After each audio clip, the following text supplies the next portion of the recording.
ನಮಸ್ಕಾರ ರೀ ಎಲ್ರಿಗೂ. ಇವತ್ತೊಂದು ಹೋಟೆಲ್ ಸ್ಟೈಲ್ ಮಸಾಲೆ ದೋಸೆನ ಮನೆಯಲ್ಲೇ ಯಾವ ರೀತಿ ಮಾಡೋದು ಅಂತ ನಾನಿಲ್ಲಿ ತೋರಿಸ್ಕೊಡ್ತಾ ಇದ್ದೀನಿ.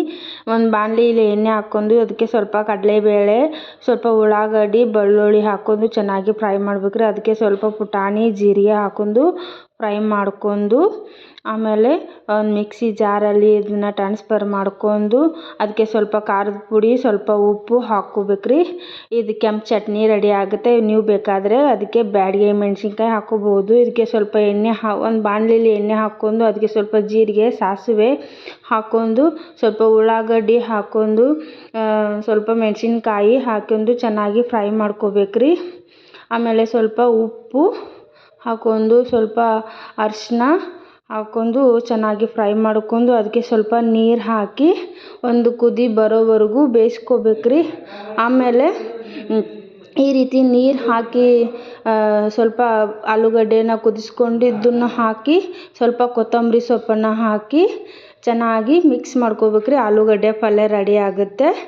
ಇಲ್ಲಿ ದೋಸೆ ಬ್ಯಾಟರು ರೆಡಿಯಾಗಿರೋದನ್ನು ನಾನಿಲ್ಲಿ ದೋಸೆ ಹಾಕ್ತಾಯಿದ್ದೀನಿ. ಈ ರೀತಿ ಚೆನ್ನಾಗಿ ಸ್ಪ್ರೆಡ್ ಮಾಡ್ಕೊಂಡು ಅದಕ್ಕೆ ಸ್ವಲ್ಪ ಎಣ್ಣೆ ಹಾಕಿ ಲಿಡ್ ಕ್ಲೋಸ್ ಮಾಡಿ ಸ್ವಲ್ಪನೇ ಬೇಯಿಸ್ಕೊಂಡು ಇದನ್ನ ಬೇಕಾದರೆ ನಿಮಗೆ ದೋಸೆ ಬ್ಯಾಟ್ರ್ ಬೇಕೆಂದರೆ ಕಮೆಂಟಲ್ಲಿ ದೋಸೆ ಬ್ಯಾಟ್ರ್ ಅಂತ ಕಮೆಂಟ್ ಮಾಡಿ. ನಾನು ಇದನ್ನು ದೋಸೆ ಬ್ಯಾಟ್ರ್ ಹೇಗೆ ಮಾಡೋದು ಅಂತ ತೋರಿಸ್ಕೊಡ್ತೀನಿ. ಆಮೇಲೆ ಇಲ್ಲಿ ಸ್ವಲ್ಪ ಕೆಂಪು ಚಟ್ನಿನ ಹಾಕ್ಕೊಂಡು ಎಲ್ಲ ಕಡೆ ಚೆನ್ನಾಗಿ ಸ್ಪ್ರೆಡ್ ಮಾಡ್ಕೋಬೇಕ್ರಿ. ಆಮೇಲೆ ಸ್ವಲ್ಪ ಆಲೂಗಡ್ಡೆ ಪಲ್ಯ ಈ ಥರ ಮೇಲೆ ಇಟ್ಬಿಟ್ರೆ ಹೋಟೆಲ್ ಸ್ಟೈಲ್ ಮಸಾಲೆ ದೋಸೆ ಮನೆಯಲ್ಲೇ ರೆಡಿ ಆಗುತ್ತೆ. ಎಲ್ರಿಗೂ ತುಂಬಾ ಇಷ್ಟ ಆಗುತ್ತೆ ರೀ. ನಮ್ಮ ಮನೇಲಿ ನಮ್ಮ ಮಕ್ಕಳಿಗೆ ಎಲ್ರಿಗೂ ಇಷ್ಟ ಆಯ್ತಿದ್ದು. ನೀವು ಮಾಡಿಕೊಂಡು ತಿನ್ಕೊಳ್ಳಿ. ತುಂಬಾ ಚೆನ್ನಾಗಿರುತ್ತೆ. ಮಾರ್ನಿಂಗ್ ಬ್ರೇಕ್ಫಾಸ್ಟಿಗೆ ಮಾಮೂಲಿ ದೋಸೆ ಮಾಡೋದಕ್ಕಿಂತ ಈ ರೀತಿ ಡಿಫ್ರೆಂಟಾಗಿ ಮಾಡಿಕೊಂಡು ತಿನ್ಕೊಳ್ರಿ.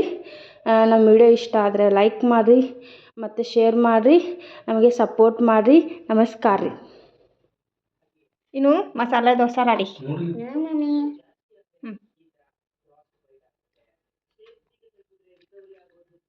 Super mummy.